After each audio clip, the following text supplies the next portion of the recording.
Intro of the vocal. Let's have a look. So take that back a bit. We can actually leave that where it was.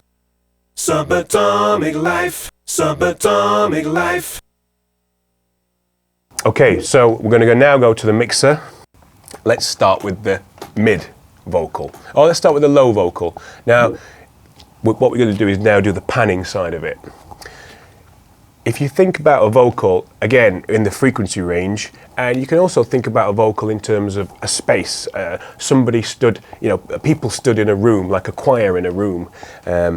You'd have maybe like the lower voice in the middle of the room coming straight at you. You'd have possibly the tenors and the baritones at the side of those people. And then maybe the choir boys or the high voices would be right at the side like that. So that's what we've got here. We've got the low voice, we've got the mid voice, and we've got the high voice. So we're actually going to keep the low voice in the middle, slightly panned a little bit, the mid voice panned a little bit further, and then the high voice panned all the way around. So it gives you that kind of really open vocal sound, right? So let's start with the low vocal. Let's get these up together. Subatomic life. Mr. Barry White himself, yeah. Subatomic life, subatomic life, subatomic. Nice. We're going to bring in the mid vocal next. Subatomic life, subatomic life. We're also mixing the vocal together as well, the relative levels of each one. Subatomic life. Now with this one can pan like maybe 35 each side. Maybe these 20 is a bit much. We'll have these at 10 actually, the low ones. Subatomic life, subatomic life, subatomic life, subatomic. Then we've got the high vocals. Let's bring these in. Subatomic life, subatomic life, subatomic. Let's pan these fully left and fully right. Subatomic life, subatomic life. So you get that effect of basically what I was just talking about, a bunch of people stood in a room singing. So it gives you that kind of wall of sound. Subatomic life. Now I've noticed on one of the vocal tracks there's actually a little click. So let's go in. I think it's the one that we cut up here. We can actually see that it's click. So what we can do is you can create a little crossfade between the two by using the crossfade tool. You can see there's the crossfade tool. And that should hopefully get rid of this click. There we go. If I crossfade that there. Subatomic life, subatomic life. You can hear that the click's gone. I've done a nice little crossfade there. Quite small crossfades, a little fade on the end. We got rid of the click. Okay. Subatomic life. So now back to the mixer. What we're going to do next is show you a couple of techniques with a vocal like this, where you've got more than one vocals, of actually compressing the whole thing. And there are two ways you can do it. The first way is we can bus, or we can group the whole vocal channel up by doing this. We can, again, in Logic, you can select the whole channel and we can send them to the bus that we made earlier in our template called vocals. So we go bus, it's vocals. So that's one way we can do it. We can send it there. Now bus 12 is over here, which is vocals, right? Now, what we can do is we can actually use a compressor here. I'm going to insert the compressor on the third slot, and I'll tell you why later, but let's start with compression. And I'll explain a little bit about compression and why we might want to use it on a vocal, especially like a block of vocals like this. So if anybody's confused by compression, here I'll try and explain it. It took me a long time to get my head around it, and I suppose this is the best way to explain it. Compression is basically a way of controlling dynamic range. And how you can think of dynamic range is if I speak quietly like that, and if I speak really loud like that, there's going to be a difference in the volume. So the quiet vocal will be down here, the loud vocal will be there, right? Now that is but what you call essentially dynamic range. You've got something quiet and something loud. It's the difference between the two.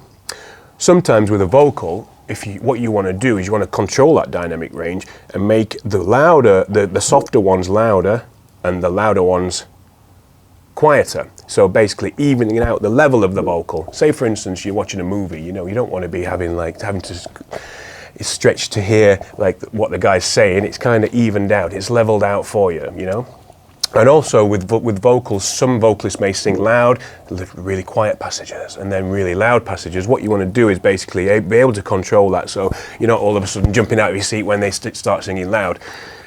Compression can be used for many other different things in creative ways, but let's show it at its basic level. So we've got the whole vocal coming through the compressor here. Now, if you're a bit scared of compression, Logic comes with some already good presets. Let's go for vocal compression one. Let's quickly look at this, the parameters here. Let's go into it. Okay, so we can see that we've got threshold, right? Okay, threshold. The threshold is the point at which the compressor starts to work. So if your vocal is like hanging around here and your compressor's, the threshold's up here and your vocal goes up there, the compressor will never actually work. I don't know if you can see my hand movements, I'm very handy. Whereas if your threshold is set lower, the compressor will hit in as soon as the vocal gets to that point there, okay? So that's how you do your compressor. If you bring your threshold right down, the compressor will be working at all times, whereas if the threshold's higher, the compressor will only work when it reaches that threshold. Okay? So that's very important. Now, what else we've got here is we've got the ratio. Now, I'll try and explain the ratio. So when the compressor reaches the threshold, when the volume reaches the threshold, the compressor starts to work. The ratio is the amount by how much it gets compressed by. Okay? So, if you think about it at the highest ratio, that will actually be called limiting, because what it does as soon as it gets to that level, it gets squashed straight back down. That is limiting. The reason why there's a ratio is because then there's different levels of how much the compressor will squash the vocal when it hits the threshold level. Okay? Again, we've got settings here called attack and release. I'll try and explain that. The attack is when the compressor starts to work. So if I have the attack open a little bit, the compressor will only work after a certain amount of time. The release, again, is how long the actual compressor works for.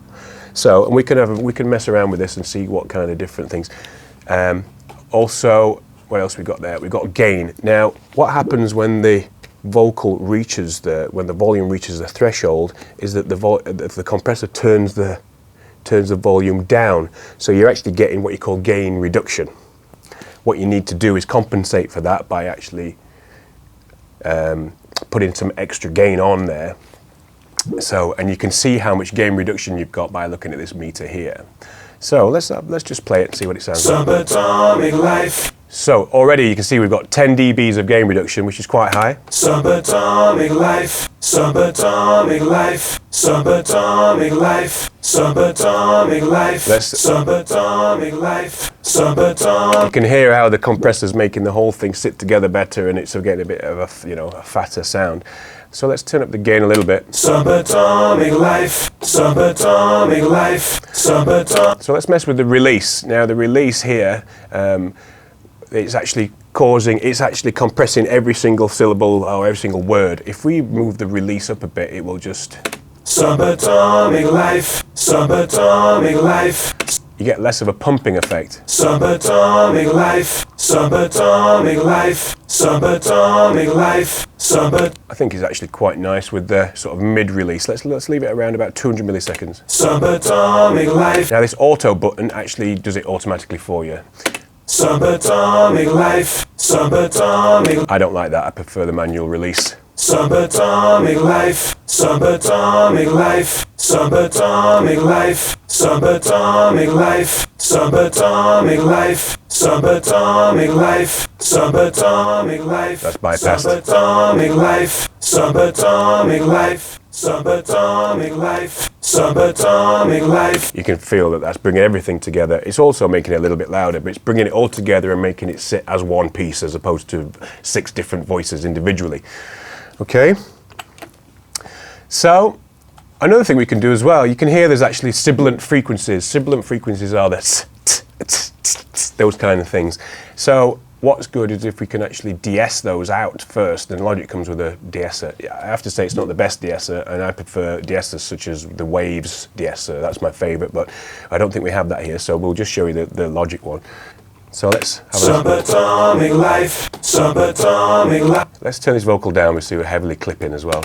Subatomic life, subatomic life, subatomic. So let's go through these different presets. Subatomic life, subatomic life, subatomic life, subatomic life. So that's de-essing a bit. Now we can also insert an EQ after the de-esser, because what we've essentially done is we've lowered the sibilant frequencies down, so we can actually like increase the whole top end relatively, and it's not going to increase the sibilant frequency top end, so we can actually give it more of an airy sound. Subatomic life, subatomic life, subatomic life. Okay, so we've increased the top end there, we've lowered the sibilant frequencies, and then we've increased the top end of the overall track without, and that enables us to do that without putting too much top end on the sibilant frequencies, which wouldn't be desirable at all. Now the next thing after the compressor we can use is a limiter. Let's go to the dynamics limiter. We'll use the logic one, because then that will just stop the peaks. Subatomic life, subatomic life,